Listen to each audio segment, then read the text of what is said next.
Mortgage loans, business loans సులభంగా government private banks నుండి ఇప్పించబడును. నమస్తే, వెల్కమ్ టు సుమన్ టీవీ. తగ్గుతుంది అని ఎదురు చూస్తున్నటువంటి సామాన్యులకి తగ్గేదేలే అంటూ పెరుగుదలనే చూపిస్తూ ఉంది బంగారం రేటు.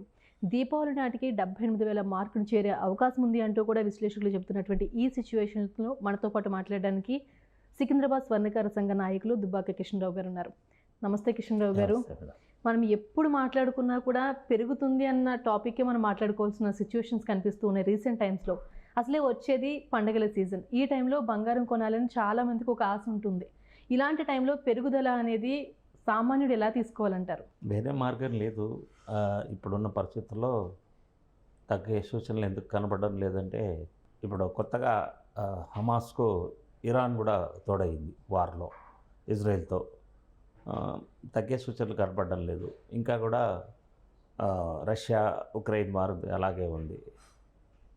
మనకు కూడా కొత్తగా బంగ్లాదేశ్ టెన్షను ఇవన్నీ ఉన్నాయన్నమాట. దీనివల్ల కూడా బంగారంకు తగ్గుదల అనేది ఛాన్సెస్ చాలా తక్కువ ఉంది. గవర్నమెంట్ ఎంత రిలీఫ్ ఇచ్చిందో 15% నుంచి 6%కు ట్యాక్స్ తగ్గించినా కానీ మనకేం బెనిఫిట్ రావట్లేదు. నిజంగానే ఈ సుంకం తగ్గించిన టైంలో గోల్డ్ రేట్ తగ్గుద్ది అని అందరం అనుకున్నాం. అయితే అంతర్జాతీయ మార్కెట్లో మనం చూసుకున్నా కూడా దేశీయంగా ఈ స్టాక్ కానీ ఇవన్నీ కూడా దీని మీద ఇంపాక్ట్ చూపిస్తున్నాయి అనుకోవచ్చు. 100% అవుతుంది. ఇప్పుడు ఒక ఔన్స్ 31 గ్రామ్స్ ఔన్స్ ఇప్పుడు $300 ఉంది. $250 ఉన్నప్పుడు మనకు 6,000 లోపల పడింది.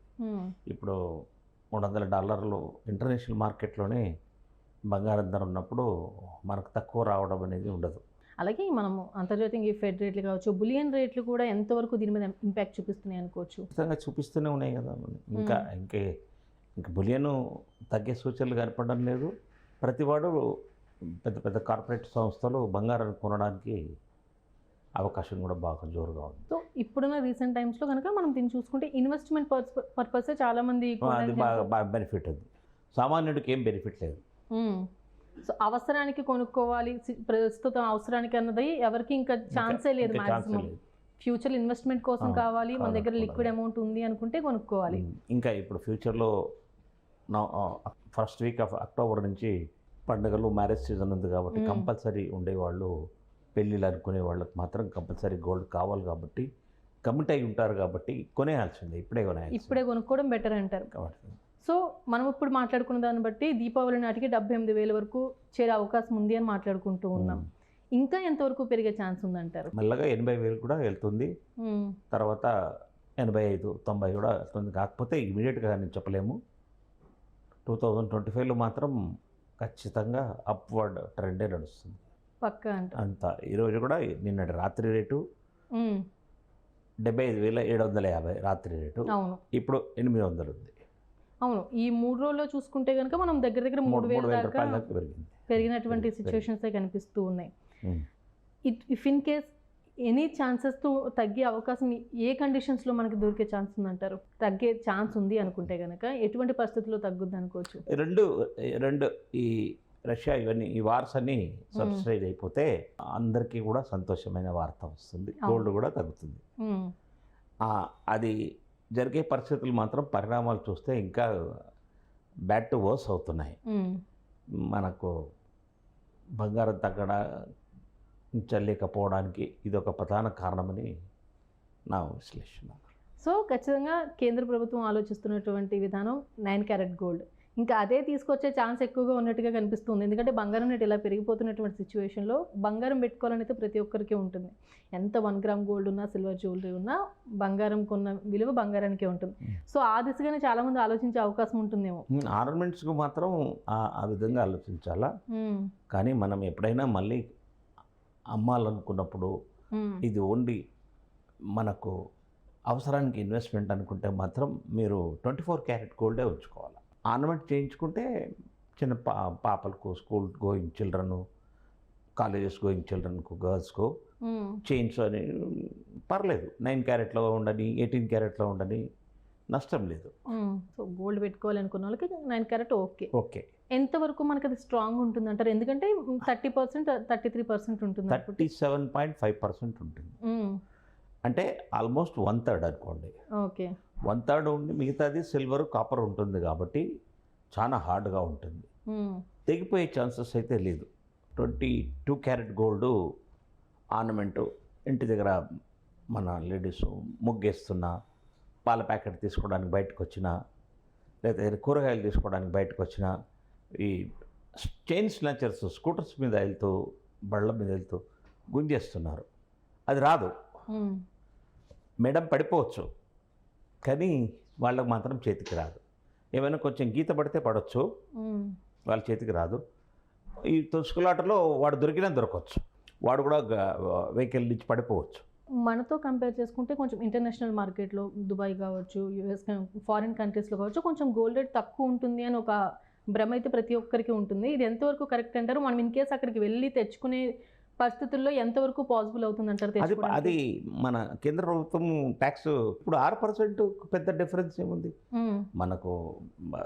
దుబాయ్కి మనకు పెద్ద డిఫరెన్స్ లేదు ఇప్పుడు.